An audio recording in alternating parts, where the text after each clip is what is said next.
Class 9th में bio का first chapter start होने जा रहा है, जिसमें आज हम कुछ टर्म्स के बारे में डिस्कस करेंगे। बाकी जो बचेगा वो नेक्स्ट क्लास में उसको कवर करेंगे। आज हम देखेंगे, सबसे पहले स्टार्ट करते हैं कि देखिए सेल है क्या। हमारे चैप्टर का फर्स्ट नाम है फंडामेंटल यूनिट ऑफ लाइफ।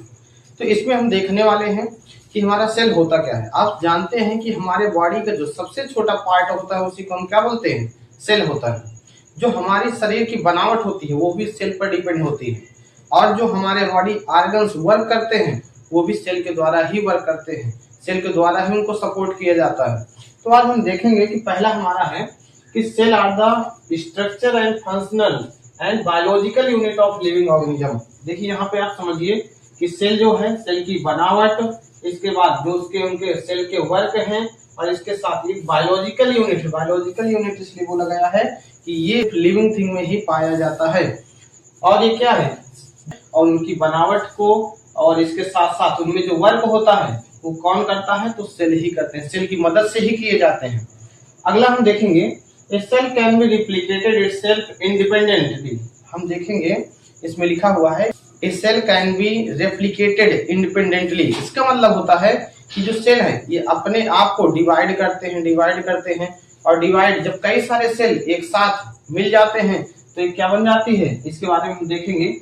ये बताना चाहता है कि जो सेल होते हैं वो अपने आप को डिवाइड करते रहते हैं, अपने आप को जोड़ते रहते हैं, उसमें बढ़ाते रहते हैं अपने सेल को।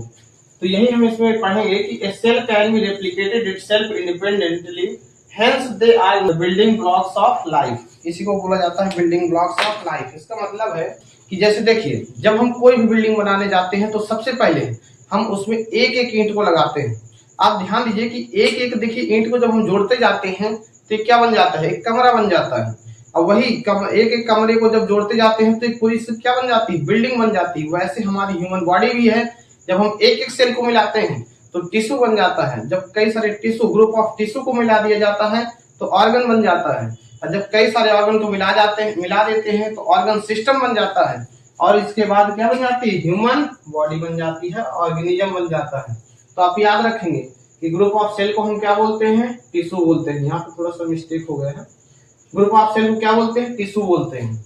ग्रुप ऑफ टिश्यू को क्या बोलते हैं, ऑर्गन बोलते हैं। ग्रुप ऑफ ऑर्गन को क्या बोलेंगे, ऑर्गन सिस्टम बोलते हैं। और फिर लास्ट में क्या बन जाता है, एक ऑर्गेनिज्म बन जाता है।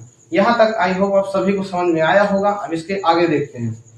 तो यहाँ पे सबसे पहले लिखा है कि डिस्कवरी रिलेटेड टू सेल। हम यहाँ पे देखेंगे कि सेल की डिस्कवरी कितने साइंटिस्टों ने किया है, कितने लोगों ने किया है।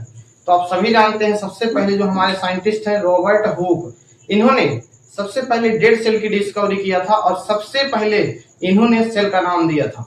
सबसे पहले यदि पूछा जाएगा आपको कि सेल की डिस्कवरी किसने किया है तो आप रॉबर्ट हुक ही बताओगे, क्योंकि सबसे पहले यही एक साइंटिस्ट हैं जिन्होंने सेल के बारे में बताया था। इसके बाद इन्होंने कब बताया था, तो 1665 में बताया था। आप सभी लोग एकदम याद रखेंगे इसको। अगला हम देखेंगे एंटोनी वैन लीवेनहॉक। इन्होंने 1674 में किसके बारे में बताया था, इन्होंने डिस्कवरी की थी प्रोटोजोआ की। और कैसे किया था, तो पॉन्ड से वाटर के ड्रॉप को लेकर और उसमें खुद से माइक्रोस्कोप बनाकर इन्होंने उसकी डिस्कवरी की, लिविंग सेल की। ठीक है। इसके बाद हम देखेंगे एक थे रॉबर्ट ब्राउन। कौन थे, रॉबर्ट ब्राउन, जिन्होंने 1831 में किसकी डिस्कवरी कर डाली, न्यूक्लियस की डिस्कवरी करते हैं। फिर इसके बाद स्लेडन एंड स्वान थे, जिन्होंने 1838 से 1839 के बीच में इन्होंने क्या दे दिया, सेल थ्योरी के बारे में इन्होंने लोगों को बताया कि सेल थ्योरी होती है। सेल थ्योरी में सेल क्या फंक्शन करते हैं, सेल कैसे अपने आप को डिवाइड करते हैं, हर एक चीज के बारे में कहाँ पे लिखा गया है, सेल थ्योरी के बारे में, सेल थ्योरी में लिखा गया है। इसके बाद हम देखेंगे एक थे परकिंजे, जो 1839 में किसकी डिस्कवरी किए थे, प्रोटोप्लाज्म की किए थे। जेली लाइक स्ट्रक्चर होता है, सेल में पाया जाता है। इसको हम जब आगे इसको डिस्कशन करेंगे तो इसके बारे में डीपी से देखेंगे। ठीक है। आगे है सेल थ्योरी। अब देखते हैं यहाँ पे कि सेल थ्योरी में क्या दिया गया है। थ्योरी में जो पहला पॉइंट है, all the living organism are composed of cell. देखिए आप ध्यान से समझेंगे कि जितने भी लिविंग ऑर्गेनिज्म होते हैं वो सभी किससे मिलकर बने होते हैं, सेल से मिलकर बने होते हैं। आप याद रखेंगे। दूसरा है all living organism could be made up of one और मोर सेल। देखिए जितने भी लिविंग ऑर्गेनिज्म होते हैं वो एक या एक से ज्यादा सेल से मिलकर बने होते हैं।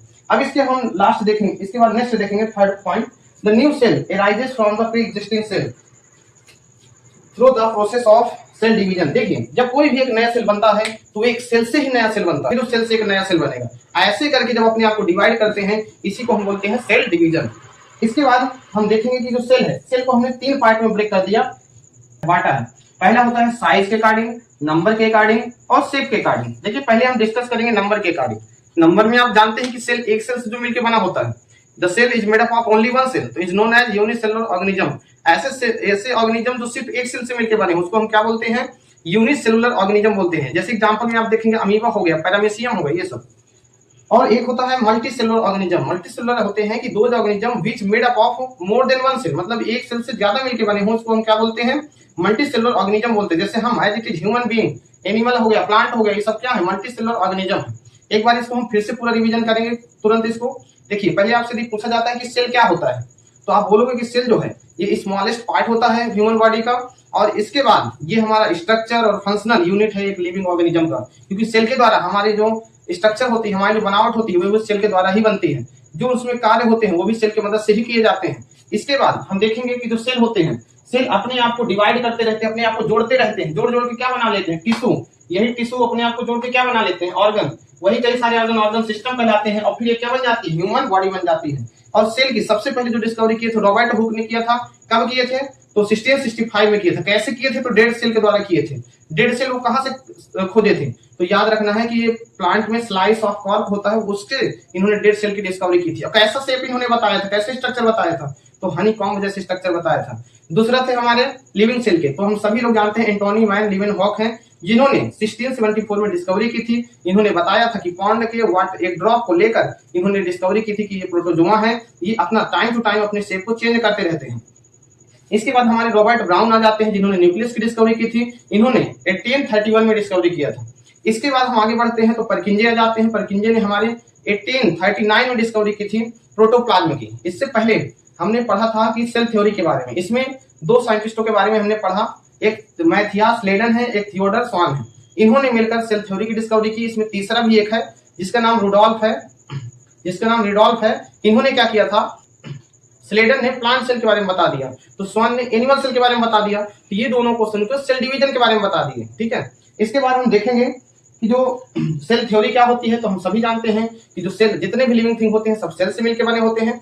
दूसरा, जितने भी सेल होते हैं वो तो एक सेल या तो कई सेल से मिलकर बने होते हैं। और तीसरा होता है जितने भी सेल होते हैं वो अपने आप को डिवाइड करते हैं। एक सेल से दूसरा सेल बनता है, दूसरे से 4 सेल बनते हैं। ऐसे करके ये अपने आप को डिवाइड करते रहते हैं। और सेल को हमने 3 भाग में बांटा है, शेप, साइज और नंबर में। नंबर हमने देख चुका है कि एक यूनिसेलुलर होते हैं, मल्टी सेलुलर। यूनिसेलुलर क्या है, जो एक सेल से मिलकर बने हैं। मल्टी सेलुलर क्या है, जो कई सेल से मिलकर बने हैं। हमने एग्जांपल भी देख लिया है, यूनिसेलुलर में अमीबा, पैरामीशियम ये सब आ जाते हैं, और मल्टी सेलुलर में ह्यूमन बीइंग, एनिमल, प्लांट ये सब आ जाते हैं। अब मिलते हैं नेक्स्ट क्लास में, इसके आगे की डिस्कशन करेंगे।